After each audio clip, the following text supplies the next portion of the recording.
I can't treat this as just a joke or a PR disaster or even just an insult.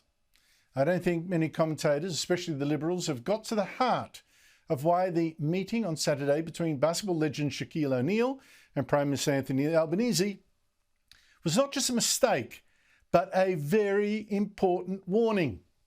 It's a warning of the racism behind Labor's plan for an Aboriginal-only parliament, guaranteed forever in our constitution. And it's also a warning to the Liberals why they can't call this stunt out properly. Now, I get it, the whole thing was ridiculous, and, a lot of people are laughing. Shaquille O'Neal, star of the LA Lakers, Miami Heat, funny guy, and has been on a speaking tour of Australia. For some reason, though, the Prime Minister and Indigenous Australians Minister Linda Burney had this bloke come in for a private briefing on Labor's plans for this Aboriginal-only parliament in our constitution. They say he loved it, called it a noble cause. And O'Neal even dropped in on their press conference to actually say, well, nothing at all, really, of substance, but to show his support. And here he is. Hey, how are you? How you going? Good to see you. Hello, Australia. Nice to see you. Hello. Ma'am. How are you? I'm well, thank you. Nice to see you. I'm here in your country. Whatever you need from me, you just let me know. Fantastic. Appreciate Thank you you. guys. Congratulations to you guys. And everyone knows Shaq loves Australia. All right? Awesome. Thank you. All right, I'll see you soon. Thanks, mate. Have a good time. Thank you. Yes, ma'am. All right. I need that government clearance, too. That'll be done. And that was it. Here's how the Prime Minister then explained why he gave his briefing to an American sportsman and joker. And we want to engage with people who can connect with young people in particular, but with all sections of our society.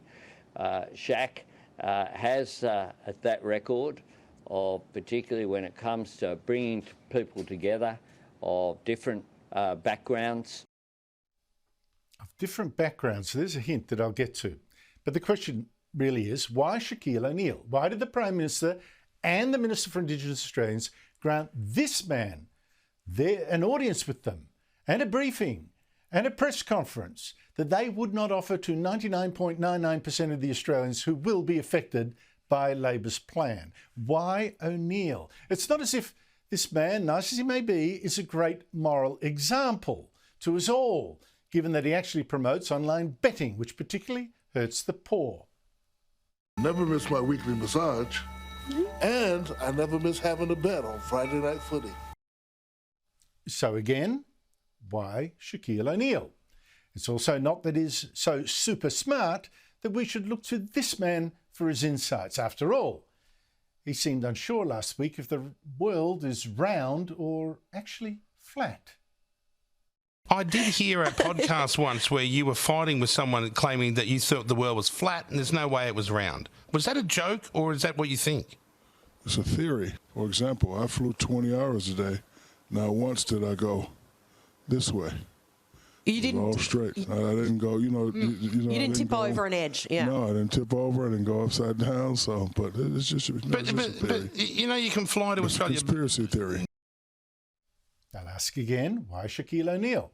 It's certainly not that he himself is Indigenous and so therefore has some, I don't know, special insight.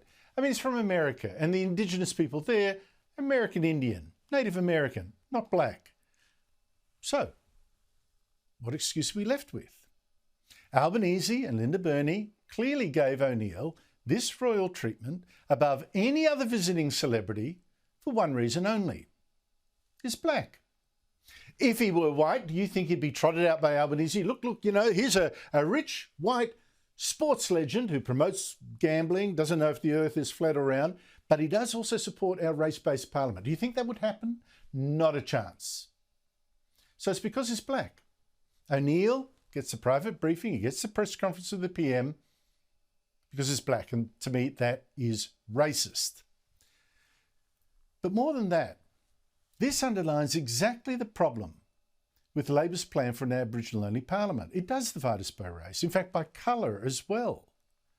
On the one side, people of all black races apparently are now placed, and on the other side are people who are whites. They're the alleged oppressors, and yes, Asians have to join them too. And that kind of crude division lies behind this Labor plan, this Labor thinking. You can see it's in the mindset of Albanese and his Indigenous Australians Minister. As I say, it's racist, but it's more than that. It's dangerous. It's also an insult to our intelligence, where Labor asks us to judge arguments not by the merit or even by the merit of the celebrity that's putting the argument. We ask to judge them instead by the race of that person. O'Neill didn't even tell us. You saw the whole clip of his entire press conference appearance. He didn't tell us why this Aboriginal-only parliament was good. He just stood there, being black. Extraordinary. Our Prime Minister actually asked you to accept a race-based parliament because a sportsman, not that bright, not that qualified, not even Indigenous, a man selling sports betting, says yes to it and he's black. That's it. Not just racist, but an insult to our intelligence. I've got to underline that. Insult, as racism always is. And if the Liberals in Canberra, if they had the courage, they should have said, been able to say today, this shows exactly why Labor's Aboriginal-only parliament, written into our constitution, should be opposed in principle, from profound principle, not on details about how's it actually going to work, in principle, which is exactly what they haven't yet dared say. They should be saying black parliament is racist and will inevitably promote racism, as it just did on the weekend in the office of the Prime Minister of Australia.